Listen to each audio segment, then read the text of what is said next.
running. Head out on the highway, looking for adventure. So here's the outline for our video today.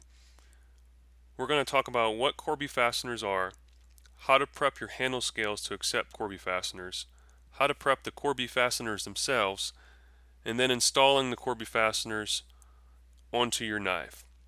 The first thing we'll be looking at is a cutaway of what the inside of your knife will look like after you have Corby fasteners installed.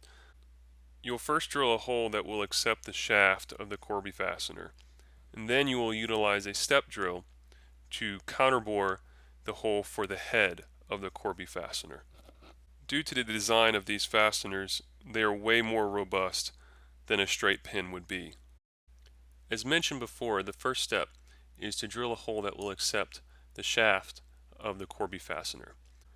I'm utilizing 1/4 inch Corby fasteners, so I'll be using a number 12 drill bit in order to make this hole. Notice how I have both the scales clamped together so that the alignment is straight, and I've already drilled one hole, and I'm using an older drill bit to hold the scales together. The next step is to counterbore the holes that we just drilled on the outside of the scale. Notice the bit that I'm using is homemade, but you can buy step bits like this at any knife supply shop online.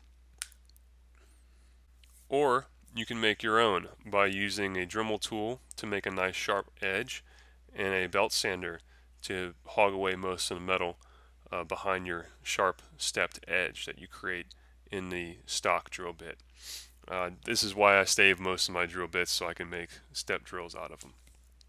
To get the depth accurate on this counterbore, you can use the depth gauge on your drill press or mill, or you can use a stop collar on the bit itself. I'm using 1/4 inch handle scales and 1/8 of an inch blade steel. So I'm trying to get 3/16 of an inch counterbore on each side of the scales. This gives me some leeway when grinding the heads off of these Corby bolts. If you go too shallow, you have the potential of grinding through the head and into the void on the inside of the bolts themselves, and it looks terrible. If you have thicker handle scales, you can go maybe halfway through your handle scale and have a very nice step and not risk grinding through. The inside of the Corbys from head to head, I'm shooting for 1/4 of an inch. On thicker handle scales, you can see here the stock Corbys come at 360 thousandths almost head to head. So in order to get this dimension, you're going to need to grind down your Corbys to a smaller dimension from the inside of one head to the inside of the other head. You get pretty good at doing this by eye, but you can measure as you go. But you want to be under 1/4 of an inch, and then you want to still be able to open up a couple of turns as well.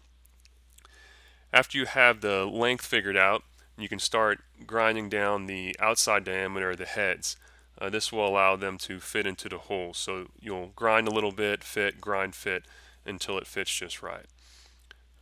Next step is you're going to install them.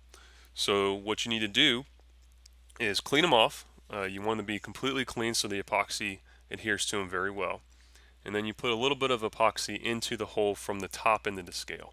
This allows epoxy to be around the Corby. I then generally use a 3-2-1 block with wax paper around it.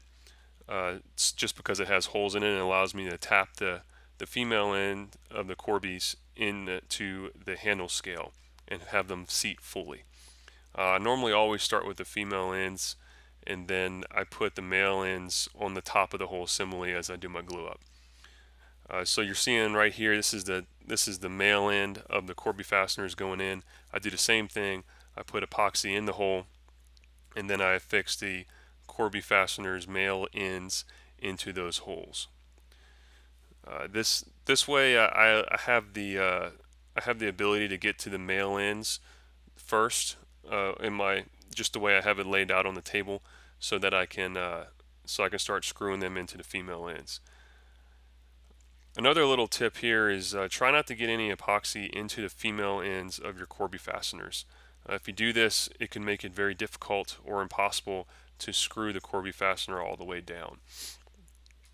And then it's a little precarious in this scenario here. It's not an easy thing to do. You'll probably slip a couple times, but you want to get 2 screwdrivers, or one as a backer, and you just want to screw these Corby fasteners down.